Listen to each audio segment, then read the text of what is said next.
La CAN, c'est dans quelques jours. Et je suis ce matin à une soutenance de thèse. Et ce à quoi ça me fait penser, c'est le parcours de l'Olympé 30.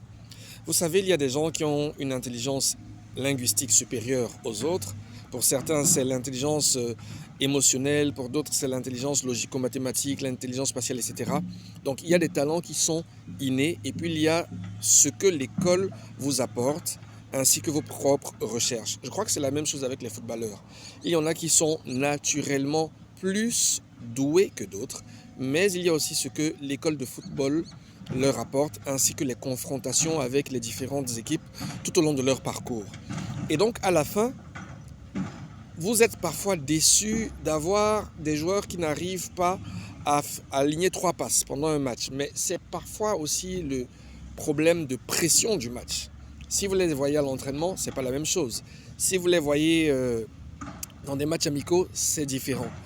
Mais je dis ça pourquoi? Rien n'est facile. C'est vrai, quand la CAN sera là, on va tous s'asseoir pour les critiquer, pour faire nos classements, pour donner nos propres points de vue. Mais n'oublions pas que c'est un métier qu'ils exercent.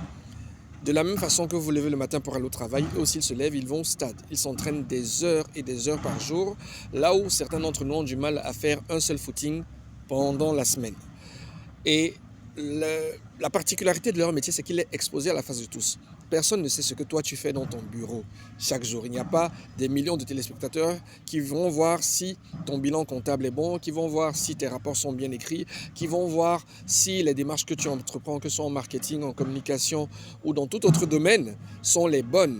Voilà, eux, leur métier est public. Et on voit seulement le résultat d'années et d'années de travail. Donc je veux dire, on va continuer à critiquer quand même, on va continuer à donner notre point de vue, ça fait partie du package de leur métier, mais soyons indulgents et gardons à l'esprit que c'est pas du tout facile. Je me souviens d'une anecdote d'un garçon qui s'était expatrié et à l'extérieur il a trouvé sa place, il jouait je crois en division 4 quelque part en France et il vient un jour en vacances et l'après-midi, il va s'amuser avec les gars du quartier. Mais je vous assure que sa vitesse, sa vision du jeu et son endurance étaient à des années-lumière de ce que nous, au quartier, on avait l'habitude de faire. Pourtant, quand on voit ceux qui sont en D1, ceux qui sont en Ligue des Champions, on critique. Mais lui qui était en D4, je vous assure que c'était plus le même homme que le gars qu'on avait connu au quartier. Il court, il finit presque le terrain et c'est là qu'il constate que le terrain est fini. Donc c'est pour dire que chaque métier est difficile. Respectons aussi le métier des footballeurs. Et les stars qu'on connaît, c'est peut-être 1%, 1% de tous ceux qui ont une licence en football. Donc c'est pas facile.